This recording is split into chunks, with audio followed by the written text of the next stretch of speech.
अस्सलाम वालेकुम class.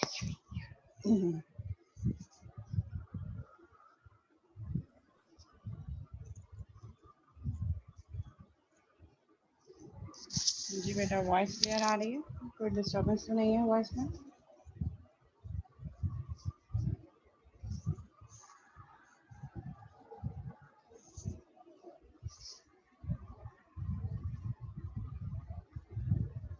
Okay.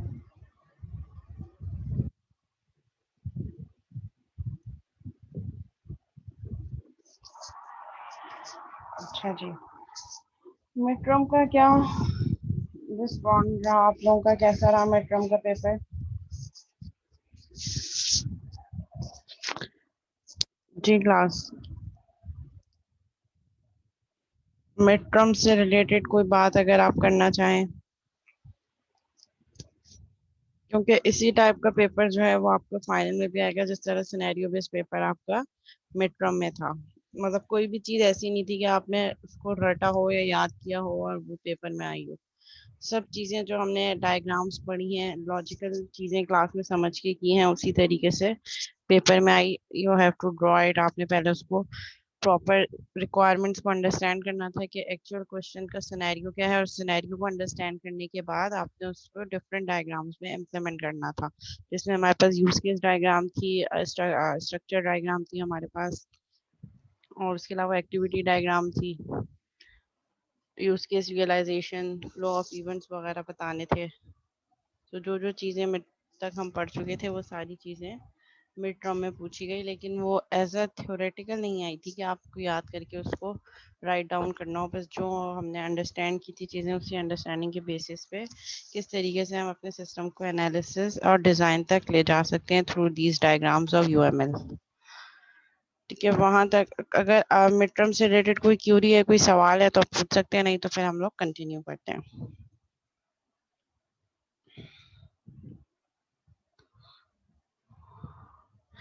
अच्छा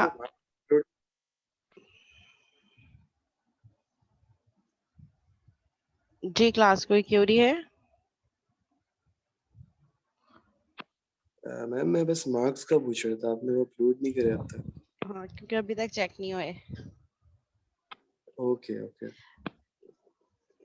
मोस्ट प्रोबेबली इंशाल्लाह नेक्स्ट वीक तक मैं प्लान कर रही हूँ कि नेक्स्ट वीक में भी वेडनेसडे थर्सडे तक इंशाल्लाह मैं अपलोड चेक करके अपलोड कर दूँ मार्क्स।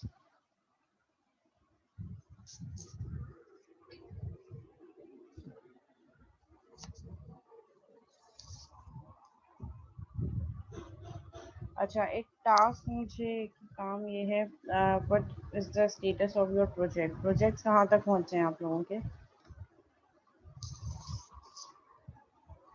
मुझे एक लिस्ट चाहिए होगी जो मैंने व्हाट्सएप पे भी मेंशन किया था कि क्लास के सीआर जो है वो मुझे एक ही लिस्ट बना के एक्सेल में चाहे बना लें, एक एक्सेल की मुझे लिस्ट बना दें, प्रोजेक्ट लिस्ट, जिसमें तमाम प्रोजेक्ट जो उस वक्त आपके आईडी में स्टूडेंट्स बना रहे हैं, और हर प्रोजेक्ट के सामने उसके ग्रुप मेंबर्स की डिटेल। तो टास्क सीआर तो हमने अनाउंस नहीं किया था। सोहेब, आप कर दें ये काम मुझे? कल तक कर दें, परसों तक कर दें, संडे तक कर दें? सोहेब रियाज। मैम समीद को शायद बनाया था आपने सिया, तो समीद कर देगा या फिर मैं कर दूंगा? No tension. समीद अभी मीटिंग में है नहीं, आएगा अभी तक उन्होंने किया नहीं, ज्वाइन नहीं किया। ठीक है मैम, मैं देख लूंगा। आपने ठीक असाइनमेंट है, की आप डेट बढ़ाई है क्या? असाइनमेंट की डेट, असाइनमेंट की कौन सी डेट? मैंने किसी असाइनमेंट की कोई डेट नहीं बढ़ाई।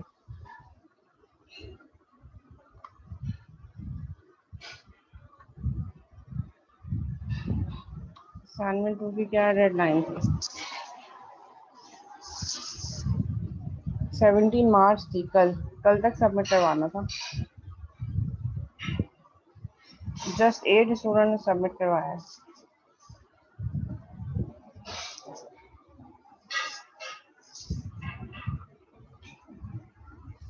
मिस संडे तक कर दें तो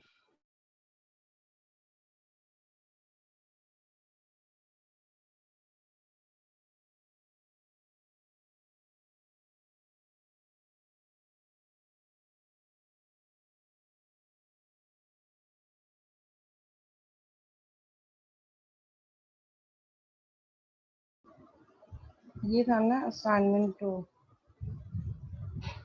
असाइनमेंट 2 ठीक है। आपने सीक्वेंस और कोलैबोरेशन डायग्राम बनानी है, सीक्वेंस भी और कोलैबोरेशन भी for the login use case. जो लेक्चर स्लाइड पर हमने यूज केस रियलाइजेशन देखी थी उसी को देखते हुए आप जो है collaboration and sequence diagram draw कर सकते हैं इस यूज केस की, लॉगिन वाले यूज केस की। क्वेश्चन नंबर 2 है आपके पास, draw sequence diagram for the following system. ठीक है, कुछ रिक्वायरमेंट गिवन है, इस रिक्वायरमेंट की बेसिस पे आपने सीक्वेंस डायग्राम ड्रॉ करनी है सिस्टम की, इसी रिक्वायरमेंट के accordingly. A customer decides to upgrade her PC and purchase a DVD player. She begins by calling the sales department of the PC vendor and they tell her to talk to customer support. She then calls customer support and they put her on hold while taking to engineering. Finally, customer support tells the customer about several supported DVD options. The customer chooses a DVD and it is shipped by the mail department. The customer receives the DVD, install it satisfactorily, and then mails her payment to accounting. तो ये जो different classes के जो है communication है वो आप sequence diagram में दिखाएंगे, जिसमें आपके पास एक्टर कौन होगा, customer, and how she interact with the system through different departments. तो वो मैसेज पासिंग के थ्रू आप सीक्वेंस डायग्राम में शो करेंगे, और किस तरीके से एक डिपार्टमेंट दूसरे डिपार्टमेंट को रिक्वेस्ट फॉरवर्ड कर रहा है, तो उसके लिए एक पूरी सीक्वेंस डायग्राम आपने बनानी थी और उसको शो करना था। अच्छा, इसकी डेट को हम बढ़ा देते हैं, लेकिन काम ये करेंगे कि जिन लोगों ने डेडलाइन पे सबमिट करवा दिया है, ठीक है, संडे तक मैं इसकी डेडलाइन एक्सटेंड कर देती हूँ, लेकिन जो लोग इसको ऑलरेडी सबमिट करवा चुके हैं उसको इस पर बोनस मिलेगा। ठीक है, जो लोग लेट हुए हैं उन पर मैं कोई पेनल्टी नहीं कर रही, मीन्स कोई मार्क्स डिडक्शन नहीं है, लेकिन जिन लोगों ने, जिन 8 स्टूडेंट्स ने कल तक सबमिट करवा दिया है उनको बोनस मार्क्स मिलेंगे। ठीक है, सेकंड जो थर्ड क्वेश्चन है उसमें आपने क्या करना है, यूज केस नरेशन गिवन है, इस यूज केस नरेशन को देखते हुए आपने रियलाइजेशन देनी है और सीक्वेंस और कोलैबोरेशन डायग्राम ड्रॉ करनी है। ठीक है, ये डायग्राम असाइनमेंट उस वक्त देने का पर्पस ये था कि आप इस पर काम कर लें, सो दैट आपकी मिड टर्म की भी थोड़ी बहुत प्रिपरेशन हो जाए, इसलिए मैंने उसी टाइम पे दे दिया था ताकि आप असाइनमेंट पर, मैंने आपको बताया भी था कि आप असाइनमेंट पे काम कर लें, क्योंकि वो लॉजिक मैंने उस पर सिनेरियो बेस्ड क्वेश्चन भी दिए हैं, सो दैट आपकी मिड टर्म की प्रिपरेशन भी हो जाए। तो मेन ऑब्जेक्टिव यही था कि आपका असाइनमेंट भी कवर हो जाए, उसके साथ साथ मिड टर्म की आपकी जो है वो प्रिपरेशन भी हो जाए। ठीक है, क्वेश्चन नंबर थर्ड में जो है वो यूज केस नरेशन गिवन है, इस यूज केस नरेशन को देखते हुए आपने यूज केस की रियलाइजेशन देनी है और सीक्वेंस और कोलैबोरेशन डायग्राम ड्रॉ करनी है। हमारे पास क्वेश्चन थर्ड है। क्वेश्चन नंबर 4 है हमारे पास, draw an activity diagram depicting the flow for the system of writing a proposal document on the system. ठीक है, आपने क्या करना है, आपने जो है वो सपोज करना है, एक एक्टिविटी डायग्राम बनानी है कि आप एक प्रपोजल सबमिट कर रहे हैं, एक डॉक्यूमेंट सबमिट करवा रहे हैं जो कि किसी प्रोजेक्ट का प्रपोजल है, तो उसके लिए एक्टिविटी डायग्राम क्या होगी।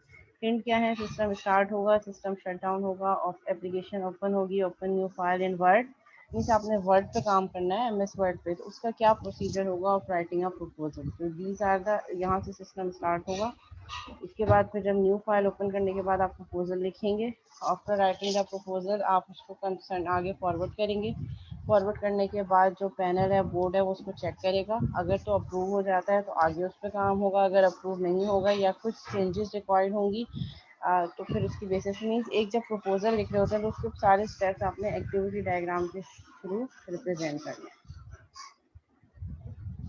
Question number 5 है, write a draw a sequence diagram depicting the cash withdrawal system of ATM। ठीक है, हमने ATM से कैश विड्रॉ करवाना है, उसके लिए सीक्वेंस डायग्राम आपने बनानी है। There should be at least 3 object, customer, ATM and bank, at least ये 3 ऑब्जेक्ट तो आपके पास होने चाहिए सीक्वेंस डायग्राम में। अच्छा, क्वेश्चन नंबर 3 का कुछ स्टूडेंट्स कह रहे हैं,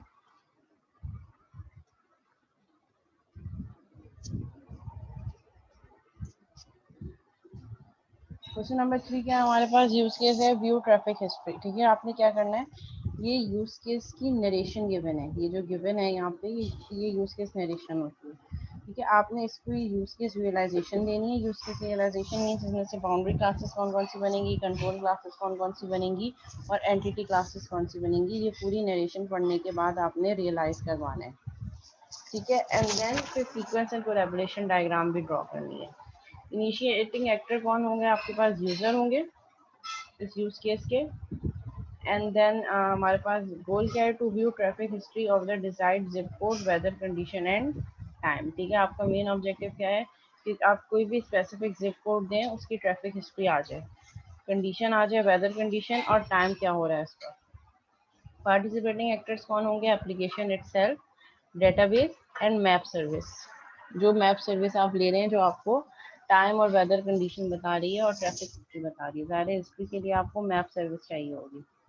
प्री कंडीशन क्या है, पहले से यूज केस को वर्क करने के लिए पहले से कंडीशन क्या गिवन है कि एप्लीकेशन इज अवेलेबल, आपकी एप्लीकेशन अवेलेबल है और रनिंग कंडीशन में है।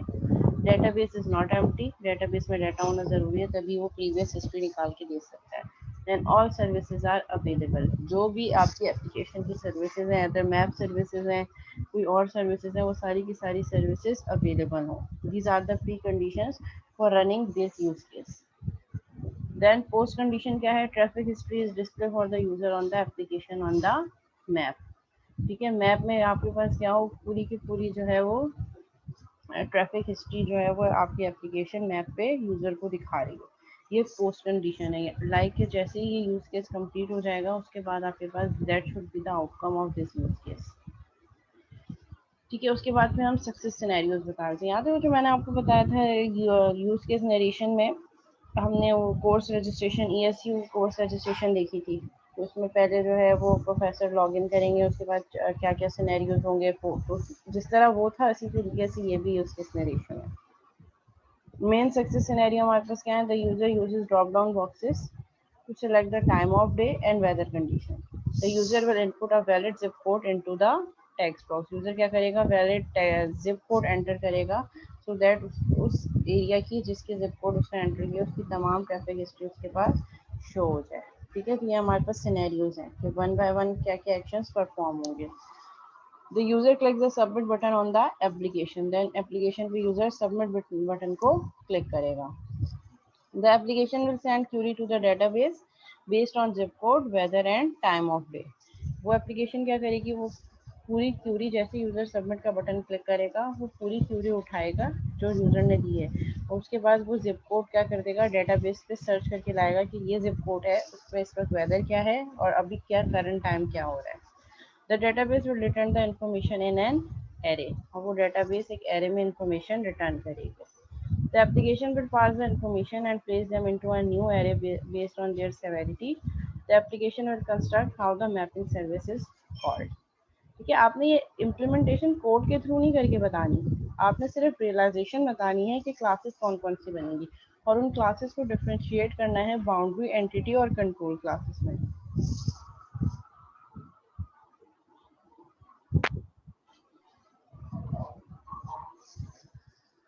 ठीक है, तो ये हमारे पास जो है ये यूज केस नरेशन की अंडरस्टैंडिंग हो गई हमारे पास। The mapping service is called and it returns a map image to be displayed. The application displays the map image for the user to view.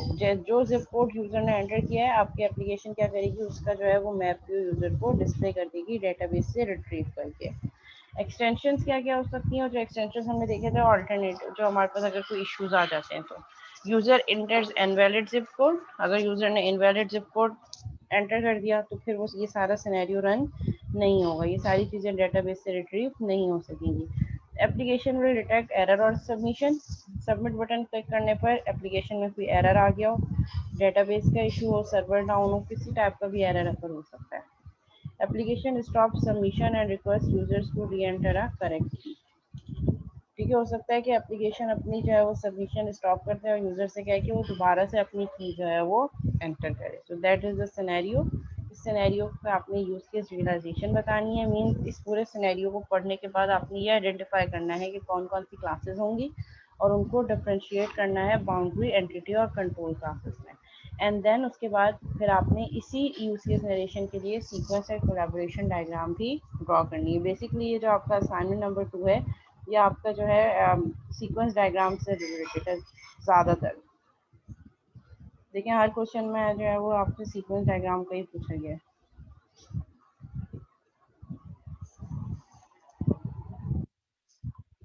Question number 4 जिसमें आप एक proposal submit करवा रहे हैं किसी भी प्रोजेक्ट का, लेट सपोज, तो उसके लिए आप जो है प्रपोजल राइटिंग के सारे स्टेप्स बताएंगे कि सबसे पहले आप वर्ड डॉक्यूमेंट ओपन करेंगे, जब सिस्टम स्टार्ट होगा, सिस्टम दो स्टेट हो सकते हैं सिस्टम के, उसके बाद फिर एप्लीकेशन ओपन होगी, ओपन न्यू फाइल पे जाएंगे, जिस तरह हम वर्ड पे काम करते हैं। फाइल ओपन हो जाएगी तो आप प्रपोजल राइट करेंगे, प्रपोजल राइट करने के बाद आप उसको एक दफ़ा जो है चेक करेंगे, चेक करने के बाद सारी एडिटिंग वगैरह करेंगे, ठीक है। एडिटिंग करने के बाद आप उसको फॉरवर्ड कर देंगे, फॉरवर्ड करने के बाद वो चेक होगा अप्रूव हुआ या नहीं हुआ। तो ये सारी डॉक्यूमेंट, ये जो है आप एक्टिविटी डायग्राम में ये सारे स्टेप्स शो करेंगे।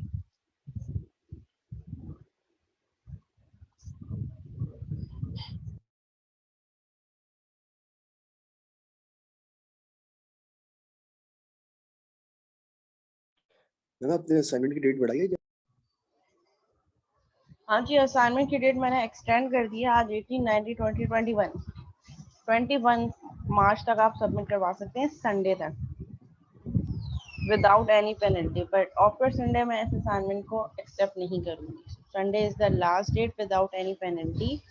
लेकिन जो लोग कल तक सबमिट करवा चुके हैं, क्योंकि इसकी डेडलाइन कल तक थी जो कल गुजर गया है, तो जो लोग उस कल तक सबमिट करवा चुके हैं उनके लिए बोनस मार्क्स होंगे, और बाकी लोग विदाउट पेनल्टी संडे तक सबमिट करवा सकते हैं, रात 12 बजे से पहले पहले।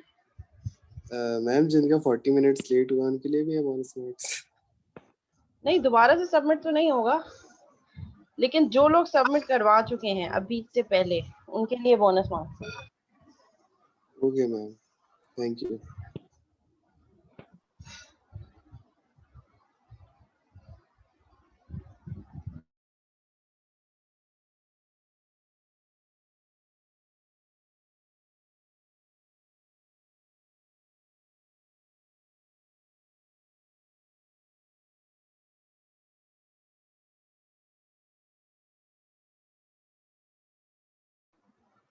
अच्छा जी, अब हम वापस अपने लेक्चर पे आ जाते हैं कि क्लास डायग्राम हमने पढ़नी है आज, और क्लास डायग्राम की आई गेस डिफरेंट काइंड्स पढ़नी है। ये सब तो हम पढ़ चुके हैं, I am not wrong. Visibility, public, private, protected, कौन सा एक्सेस मॉडिफाइड, कहाँ से एक्सेस हो सकता है, कौन सा विद इन क्लास एक्सेस होता है, how can we represent behaviour and structure within a class,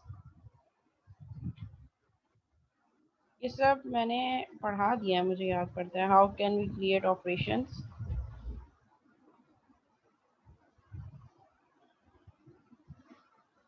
ये सीक्वेंस डायग्राम भी हमने देखी थी, सीक्वेंस डायग्राम विद ऑपरेशंस।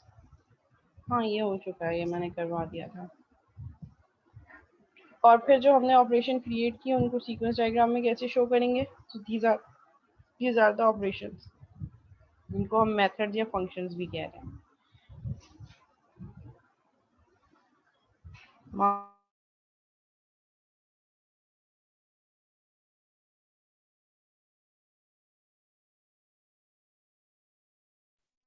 अच्छा मैम, जी, मैम ये सीक्वेंस डायग्राम में मैंडेटरी होता है कि क्लासेस को ऊपर इसी तरह शो कराएं? नहीं, नॉट नेसेसरी। ये जो आप डिफरेंशिएशन पूछ रहे हैं ना कि बाउंड्री, एंटिटी और control, that is not mandatory, ठीक है। लेकिन अगर आप इसको इसमें ओके ही मेंशन कर देंगे तो उसके लिए आपको अलग से रियलाइजेशन नहीं देनी पड़ेगी। इट मींस कि आपने ऑलरेडी से रियलाइज किया हुआ है, और उसी रियलाइज क्लासेस को आप सीक्वेंस डायग्राम पे मैप कर रहे हैं। Right ma'am. आप चाहें तो डायरेक्ट जस्ट क्लास के नेम्स और ऑब्जेक्ट के साथ शो हो रहा है, तो इस तरीके से आप जस्ट उनको एज एन एंटिटी शो कर सकते हैं। यहाँ पे अलग ये सिंबल जरूरी नहीं है कि रियलाइजेशन के सिंबल्स आप यूज करें, it's not always mandatory, okay ठीक है ना। हमने ये भी देखा था कि जब हम ऑपरेशंस या मेथड्स या बिहेवियर फंक्शंस जब हम क्रिएट कर रहे होते हैं किसी क्लास में, तो फिर हम उसको डॉक्यूमेंट भी कर रहे होते हैं। तो डॉक्यूमेंट किस तरीके से कर रहे होते हैं, लेट सपोज हमारे पास ऑपरेशन है सेट प्रोफेसर का, तो उसकी डॉक्यूमेंटेशन कैसे होगी, add a professor as the teacher of a particular course offering of the course. Input क्या होगा इस मेथड का, professor and course offering, and output would be success indicator, कि आपका प्रोफेसर जो है वो सक्सेसफुली ऐड हो चुका है उस पर्टिकुलर कोर्स में। तो ये हमने ऑपरेशन की एक सिंगल लाइन में डेफिनेशन दे दी और वो डेफिनेशन वो ऑपरेशन किस लिए यूज हो रहा है हम वो बताएंगे। ये नहीं बताएंगे कि नंबर ऑफ आर्गुमेंट्स क्या ले रहा है, रिटर्न टाइप क्या होगी। जस्ट अ सिंगल स्टेटमेंट जो कि ये डिटरमाइन करी हो कि जो हमने मेथड बनाया हमारी क्लास में उसका मेन ऑब्जेक्टिव क्या है। एंड देन फिर हम उसके इनपुट और आउटपुट बता रहे होंगे कि इस मेथड में इनपुट क्या क्या आएगा, प्रोफेसर इटसेल्फ जिसको एनरोल करना है उस क्लास में, एंड कोर्स ऑफरिंग वो जो कोर्स ऑफर हुए, एंड देन आउटपुट क्या आएगा कि वो जो प्रोफेसर है जिनको आप ऐड करना चाह रहे हैं वो सक्सेसफुली उस कोर्स में एनरोल हो चुके हैं as a teacher. relationships and operation signature, the signature of an operation may indicate a relationship। ठीक है, वो कह रहे हैं कि एक बिहेवियर का, एक फंक्शन का रिलेशनशिप क्या हो सकता है विद अनदर क्लास और अनदर ऑपरेशन। वो क्या बता रहा होता है, वो आपको सिग्नेचर बता रहा होता है। If the class for an argument of an operation or the return from an operation is a fundamental class, such as a string, the relationship typically is not shown on a diagram। वो कह रहे हैं कि अगर किसी भी function, operation, method, मैं ये सारे नाम इसलिए ले रही हूँ क्योंकि हो सकता है कि उसमें कोई कंफ्यूजन हो आपको, ठीक है, किसी को ये ना पता हो कि बिहेवियर क्या है। तो जब हम क्लास की बात कर रहे हैं तो क्लास के अंदर दो चीज़ें होती हैं, क्लास के एट्रीब्यूट्स और उसके मेथड्स। मेथड्स को जब हम यहाँ ऑब्जेक्ट ओरिएंटेड एनालिसिस और डिज़ाइन की बात करें तो हम उनको ऑपरेशंस कह रहे हैं। बेसिकली जब हम कोड कर रहे होते हैं तो हम उसको ऑपरेशन और फंक्शंस में ब्रेक करते हैं कि अगर वो मेथड कुछ रिटर्न कर रहा है तो हम उसको फंक्शन कह रहे हैं, और अगर वो कुछ रिटर्न नहीं कर रहा है तो हम उसको ऑपरेशन कह रहे हैं, सॉरी हम उसको मेथड कह रहे हैं। लेकिन यहाँ पे उन दोनों टर्मिनोलॉजीज के लिए हम ऑपरेशन यूज कर रहे हैं। अगर वो मेथड है, वो फंक्शन है, हम उसको ऑपरेशन या बिहेवियर के नाम से थ्रू आउट उसमें यूज करेंगे एनालिसिस एंड डिजाइन में। तो अब ये यहाँ पे क्या बता रहे हैं कि जब हम कोई भी मेथड बना रहे होते हैं, कोई भी ऑपरेशन बना रहे होते हैं किसी क्लास में, अगर तो उसका जो है रिटर्न स्टेटमेंट या आर्ग्यूमेंट कोई और फंडामेंटल क्लास है, फंडामेंटल क्लास लाइक जो हमारे पास डेटा टाइप्स हैं, built in data types like string है, वॉइड है, हमारे पास इंटीजर है, फ्लोट है।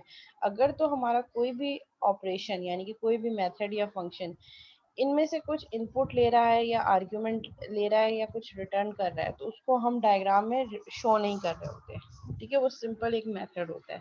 लेकिन अगर वो मेथड या वो फंक्शन आर्ग्यूमेंट ले रहा हो कोई और क्लास, या आर्ग्यूमेंट ले रहा हो या रिटर्न कर रहा हो कोई और क्लास, तो फिर उसको हम शो कर रहे होते हैं अपनी क्लास डायग्राम में। जी सर, सोए बेटा कोई क्यूरी है?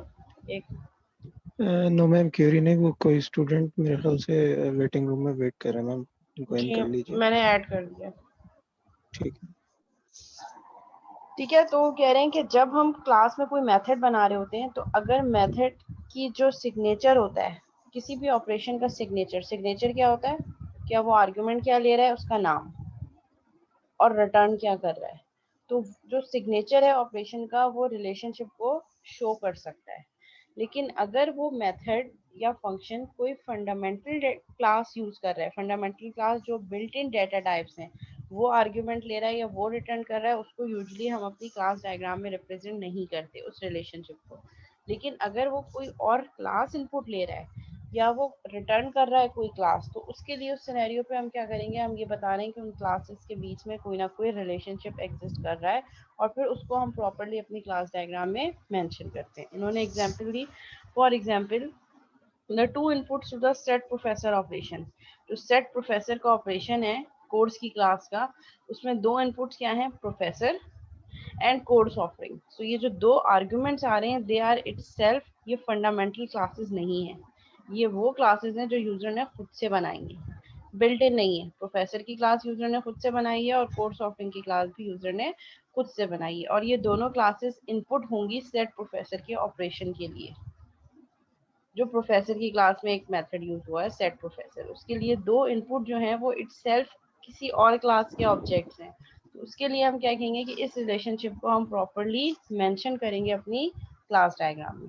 लेकिन अगर आर्ग्यूमेंट और रिटर्न टाइप कोई फंडामेंटल क्लास होगी, लाइक अगर कोई मेथड कुछ स्ट्रिंग इनपुट ले रहा है या स्ट्रिंग रिटर्न कर रहा है या इंटीजर इनपुट ले रहा है और फ्लोट रिटर्न कर रहा है, तो उसको हम अपनी क्लास डायग्राम में उस रिलेशनशिप को शो नहीं करेंगे क्योंकि तो वो तो फंडामेंटल टाइप है। लेकिन अगर कोई क्लास का कोई मेथड इनपुट या आर्ग्यूमेंट किसी और क्लास, कोई और क्लास कर रहा है, यानी कि जब हमने देखा है कि एक ऑब्जेक्ट या एक मेथड के अंदर हम कोई ऑब्जेक्ट पास कर रहे होते हैं, तो ऑब्जेक्ट किसी और क्लास का होता है, तो फिर उस रिलेशनशिप को हम जो है वो अपनी क्लास डायग्राम में शो करते हैं। This employs that relationships exist between, अब ये क्या कह रहा है, क्योंकि सेट प्रोफेसर की जो प्रोफेसर की क्लास के अंदर जो सेट प्रोफेसर का मेथड है वो दो इनपुट्स ले रहा है, और वो दो इनपुट्स कोई और क्लासेस हैं जो कि एंटिटी क्लासेस हैं, फंडामेंटल क्लासेस नहीं है, यूजर डिफाइंड क्लासेस जो यूजर ने खुद से डिफाइन की है। तो हमें क्या चीज पता चली कि प्रोफेसर की क्लास का हमारे पास जो है वो कोर्स की क्लास से भी लिंक है, और कोर्स का और कोर्स ऑफरिंग की क्लास का भी आपस में लिंक है। इट मींस कि ये दो अलग अलग क्लासेस का भी आपस में एक दूसरे से कनेक्शन है, और उस रिलेशनशिप को फिर हम अपनी क्लास डायग्राम में शो कर रहे होते हैं। अब ये जो रिलेशनशिप बन रहा होता है, इसकी हमारे पास डिफरेंट टाइप्स होती हैं। अच्छा, एट्रीब्यूट तो हम क्लास में किस बेसिस पे बना रहे होते हैं, जो सिस्टम की रिक्वायरमेंट्स होती हैं और फ्लो ऑफ डॉक्यूमेंटेशन होती है। एट्रीब्यूट अभी जैसे थोड़ी देर पहले मैंने आपको एक्सप्लेन किया कि किसी भी क्लास में हमारे पास दो कंपोनेंट होते हैं क्लास के, एक उसके एट्रीब्यूट्स और एक उसके मेथड्स। तो मेथड का हमने देख लिया, अब एट्रीब्यूट्स हम कैसे क्रिएट कर रहे होते हैं कि किसी भी क्लास के एट्रीब्यूट्स क्या क्या होने चाहिए। ये चीज़ हमें कहाँ से पता चलती है, प्रॉब्लम स्टेटमेंट। मीन जो हमारे मेन सिनेरियो है, उस सिनेरियो में जब हम रिक्वायरमेंट्स पढ़ेंगे तो फिर हम आइडेंटिफाई करेंगे कि what should be the attribute of the class जो हम क्रिएट करने जा रहे हैं।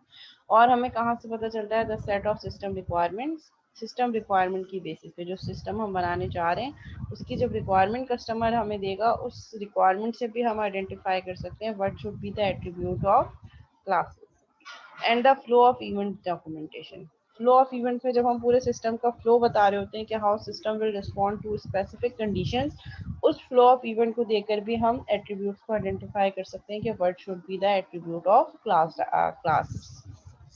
They may also be discovered by supplying the definition of a class। और फिर जब आप क्लास को डिफाइन करने जा रहे हो, कोड करने जा रहे हो, तो वहाँ पे भी आप एट्रीब्यूट्स को और फर्दर डिस्कवर कर सकते हो कि और कौन कौन से एट्रीब्यूट्स हैं जो हमें क्लास में हम ऐड कर सकते हैं। Finally domain expertise is also a good source of attributes for a class. और जो आपके डोमेन एक्सपर्ट हैं, मीन जो उस फील्ड में आपकी डेवलपमेंट टीम में जो लोग ऐड हैं, वो भी आपको फर्दर जो है वो उस डोमेन में जिनको आइडिया है, जिन्होंने इस टाइप के प्रोजेक्ट पे पहले काम किया है, वो भी आपको हेल्प आउट कर रहे होंगे ये डिटरमाइन करने के लिए इसके कि इस क्लास में कौन कौन से एट्रीब्यूट्स यूज होने चाहिए। अच्छा, अगर आप इस कोर्स को भी देख रहे हो तो आपको ये चीज़ एक माइंड में आ रही होगी कि हम तो जब काम करते हैं, जैसे इवन प्रोजेक्ट में भी काम करते हैं, तो हम ये सारी चीज़ें नहीं कर रहे होते हैं। ठीक है, हम क्या कर रहे होते हैं, हम डायरेक्ट जब प्रोजेक्ट सबमिट करवाना होता है, कोर्स प्रोजेक्ट, उससे 2-3 दिन पहले बैठते हैं, 3-4 लोग होते हैं, पता है ग्रुप मेंबर सब एक किसी एक के घर आ जाते हैं और बैठ के ठकाठक तुम ये क्लास कर लो, तुम ये कर लो, ये कर लो, और फिर उसी वक्त काम करके हम बस सबमिट करवा देते हैं। तो ये कोर्स हमें ये बता रहा है कि डायरेक्ट इम्प्लीमेंटेशन उस टाइम पे प्रॉब्लम्स आ रही होती हैं, और आप क्या कर रहे होते हैं, आप उन प्रॉब्लम्स को जस्ट फिट कर रहे होते हैं कि ठीक है टीचर को दिखाने के लिए अभी तो चला दो जैसे तैसे करके, जिसको हम एक टर्मिनोलॉजी यूज कर रहे होते हैं, जुगाड़े फिट कर रहे होते हैं, किसी तरह बस चल जाए, जो भरने हैं उनको हम छुपा दें, जो हमारे पास एरर्स हैं, जो प्रॉब्लम्स हैं, उनको किसी तरीके से हाइड कर लें, बस ये टीचर के पास चल जाए, हमारा प्रोजेक्ट चल जाए। और कई दफ़ा ऐसा होता है जब at the time of evaluation जब बच्चे प्रेजेंट कर रहे होते हैं प्रोजेक्ट, मिस कल तक तो हमारा प्रोजेक्ट बिल्कुल सही चल रहा था, अभी आके बस मैंने चलाया तो ये प्रॉब्लम हो गई, ये प्रॉब्लम हो गई। एक वो मेरे फ्रेंड है, उसने जो है ना एक चीज़ रह गई थी, उसको जो मैंने अपने प्रोग्राम में ऐड किया तो अब एरर्स आने लग गए, ये कोई एक्सेप्शन आ रही है मिस, अभी थोड़ी देर पहले तक तो बिल्कुल सही चल रहा था। तो वो होता क्या है कि बैक एंड पे आपका कोड इतना स्ट्रांग नहीं होता कि जब आप कोई नई चीज़ ऐड करें तो वो फिर प्रॉब्लम कर रही होती है।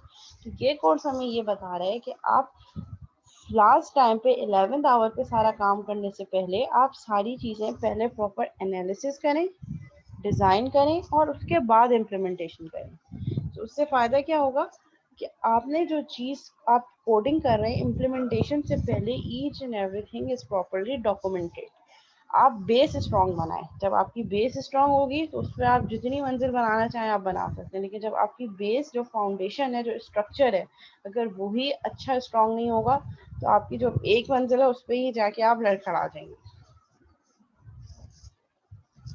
Creating attributes, for example, the requirement states that information such as course name, description and number of credit hour is available in the course catalog for a semester। वो कह रहे हैं कोर्स कैटलॉग में जब कोर्स आप बनाने जा रहे हो तो उसमें कोर्स का नेम ज़रूर होना चाहिए, डिस्क्रिप्शन होनी चाहिए, कितने क्रेडिट आवर का कोर्स है, ये सब अवेलेबल होना चाहिए। अब ये रिक्वायरमेंट कहाँ से मिली? जब आपने अपने सिस्टम के फ्लो को पढ़ा तो वहाँ से आइडेंटिफाई हो गया that should be the attribute. This employs that name, description and number of credit hours are attributes of the course class.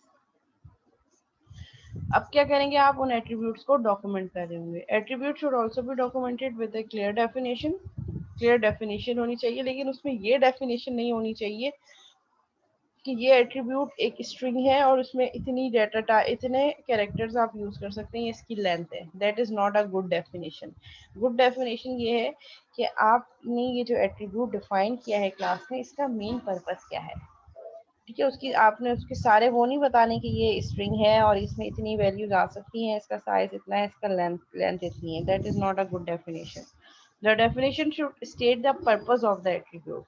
आपके जो आप एट्रीब्यूट को डॉक्यूमेंट कर रहे हैं वो क्या बता रही हो कि आपका उस एट्रीब्यूट का उस क्लास में क्रिएट करने का पर्पस क्या है, not the structure of the attribute. उसका स्ट्रक्चर नहीं है। ठीक है, for example a better definition for the name attribute of the course class could be a character string of length 15, so that is not a good definition. A better definition should be the title is the course that is used in all university publication। ठीक है, इस title को through out हम जब भी इस course को represent कर रहे होंगे उसके लिए ये टाइटल यूज कर रहे होंगे। Displaying attributes and operation. Now, how can we displaying that attribute and operation in class diagram? A class diagram is created specifically for this purpose. It shows the structure and behavior of the classes in a package. Usually हमें class diagram क्या बता रही होती है कि हमारे पास structure और behavior क्या है जो class हम बनाने जा रहे हैं। Relationship typically are not shown on this diagram. So that is basically a simple class diagram जिसमें सबसे पहले हमारे पास क्लास के नेम होगा, then attributes name second layer, and third वाला जो हमारे पास रेक्टेंगल होगा वो क्या रिप्रेजेंट कर रहा होगा, सारे ऑपरेशंस और मेथड्स या फंक्शंस। और यहाँ पे इन्होंने स्टीरियोटाइप यूज किया है ये बताने के लिए कि ये एंटिटी क्लास है, बाउंड्री क्लास है या कंट्रोल।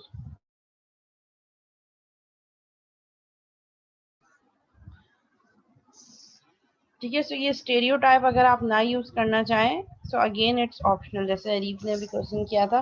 बट अगर आपने मेंशन किया इट मीन्स कि आपका बैकएंड पे बहुत स्ट्रांग है एनालिसिस, आपको आइडेंटिफाई है पहले से कि एंटिटी, बाउंड्री और कंट्रोल क्लासेस कौन कौन सी हैं आपके सिस्टम की। तो ये जो आपने स्टीरियोटाइप बताया है ये गुलिमेट्स की फॉर्म में, ये स्टीरियोटाइप क्या बता रहे हैं, रियलाइजेशन कि आपकी ये एक्चुअली क्लास यहाँ पे जो टॉप लेयर होती है यहाँ पे क्लास का नेम आता है, तो that is the class name. कौन कौन सी क्लासेस है हमारे पास, कोर्स ऑफरिंग की क्लास है, कोर्स की क्लास है और प्रोफेसर कोर्स मैनेजर की क्लास है। कोर्स ऑफरिंग की क्लास में कौन कौन से मेथड हैं, गेट ऑफरिंग, कौन कौन से कोर्स ऑफर हो रहे हैं, देन ऐड प्रोफेसर और प्रोफेसर को ऐड करना है। एंड देन कोर्स की क्लास में कोर्स का नेम है, कोर्स की डिस्क्रिप्शन है, क्रेडिट आवर्स है, गेट ऑफरिंग की कोर्स कब कब ऑफर हो रहा है, एंड सेट प्रोफेसर। और प्रोफेसर कोर्स मैनेजर में get offering and set professor के मेथड है। ठीक है, so that is the basic simple basic class diagram for this scenario, जो हमने ये सिनेरियो थ्रू आउट हम पढ़ते आ रहे हैं, ये वाला सिनेरियो।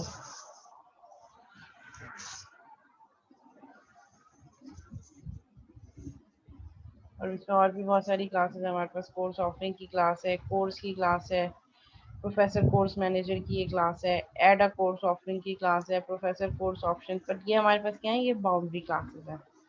ठीक है, जो user interface form based classes है। और प्रोफेसर एक ऑब्जेक्ट है तो डेफिनेटली हमारे पास एक प्रोफेसर की भी क्लास होगी। तो इसको हम रिप्रेजेंट कैसे करते हैं इन क्लासेस को, without any relationship like this, attributes behaviour. सबसे पहले class name, then list of attributes and then हमारे पास methods. Now we have different types of relationship within the class. जब हम क्लास की बात कर रहे हैं तो रिलेशनशिप बिटवीन क्लासेस, क्या क्या रिलेशनशिप हो सकता है जो डिफरेंट क्लासेस के बीच में एग्जिस्ट कर रहा हो। So this type of relationship are association, aggregation, composition, dependency between classes, inheritance and realization. ठीक है, so these are different types of relationship which may exist between classes.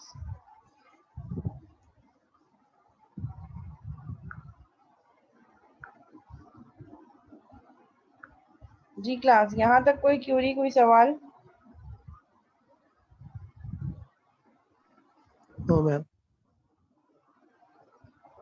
जी, किसी को कोई क्यूरी नहीं है?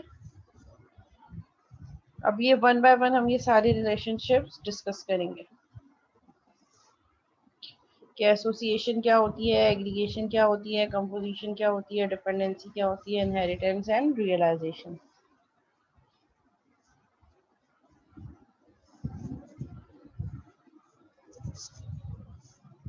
ठीक है, एसोसिएशन, एसोसिएशन क्या है कि जब दो क्लासेस के ऑब्जेक्ट, दो डिफरेंट क्लासेस के ऑब्जेक्ट आपस में कम्युनिकेट कर रहे होंगे, सो हम कह रहे हैं कि उन दोनों क्लासेस के बीच में एसोसिएशन है। एसोसिएशन मीन्स कि कोई ना कोई कनेक्शन है, कोई ना कोई लिंक है इन दो क्लासेस के बीच में। For example, an association between the course class and the professor course manager class means that objects in the course class are connected to objects in the professor course manager class। जब एक class का object दूसरी class के object से connection perform कर रहा है, communicate कर रहा है थ्रू मेथड पासिंग, तो हम क्या कह रहे हैं कि इन दो क्लासेस के बीच में आपस में एक एसोसिएशन है। The number of objects connected depends upon the multiplicity of the association। एक क्लास के कितने ऑब्जेक्ट दूसरी क्लास के कितने ऑब्जेक्ट से कम्युनिकेट कर सकते हैं, तो हम उसको क्या कह रहे हैं कि वो मल्टीप्लिसिटी की बेसिस से हम रिप्रेजेंट कर सकते हैं कि how many numbers of object of one class can communicate how many number of another class object. So multiplicity is that कि एक क्लास के कितने ऑब्जेक्ट दूसरी क्लास के कितने ऑब्जेक्ट से कम्युनिकेट कर रहे हो। ठीक है, अगर मैं बात करूं यूनिवर्सिटी और स्टूडेंट की, तो यूनिवर्सिटी भी एक क्लास है और स्टूडेंट भी एक क्लास है, और दोनों के बीच में एक एसोसिएशन है। ठीक है, स्टूडेंट एनरोल्ड इन यूनिवर्सिटी या टेक एडमिशन इन यूनिवर्सिटी, सो जो एडमिशन है दैट इज एन एसोसिएशन, जो ये बता रहा है कि कोई भी स्टूडेंट यूनिवर्सिटी में एडमिशन लिया है, so that admission is a linkage between student and university. ठीक है, तो अगर मैं बात करूं और टाइप क्या होगी, यूनिवर्सिटी, लेट सपोज मैं कह रही हूँ पीएफ कीट। अब यूनिवर्सिटी के डिफरेंट ऑब्जेक्ट हो सकते हैं, एक ऑब्जेक्ट पीएफ कीट, एक ऑब्जेक्ट इकरा यूनिवर्सिटी, एक object Karachi university. So these are the different objects of university class. और मैं अगर स्टूडेंट की क्लास की बात करूँ तो स्टूडेंट की क्लास के भी मल्टीपल ऑब्जेक्ट हो सकते हैं। ठीक है, student 1, student 2, 3 so and n number of student हो सकता है। लेकिन जब मैं यूनिवर्सिटी और स्टूडेंट की क्लास के एसोसिएशन की बात कर रही हूँ, सो टाइप ऑफ रिलेशनशिप क्या बनेगा, वन टू मैनी। पीएफ कीट कैन हैव मल्टीपल स्टूडेंट्स, तो रिलेशनशिप टाइप क्या बनी, पीएफ कीट एक यूनिवर्सिटी, यूनिवर्सिटी का एक object can have multiple objects of student. PF Kit can have multiple enrolled students. So relationship between university and student class, type of relationship is association. One to many का relationship है, एक university में multiple students enrolled हो सकते हैं। ठीक है, लेकिन ऐसा नहीं हो सकता कि मैनी टू मैनी का रिलेशनशिप हो, एक student at a time Iqra university का भी स्टूडेंट हो और कीट का भी स्टूडेंट हो, ना तो मैनी टू वन हो सकता है, ना तो मैनी टू मैनी हो सकता है। Type of relationship student and university में क्या होगा, one to many, from university to student. अच्छा, मीटिंग एंड होने वाली है, सेम मीटिंग आईडी पे दोबारा ज्वाइन करेंगे फॉरन।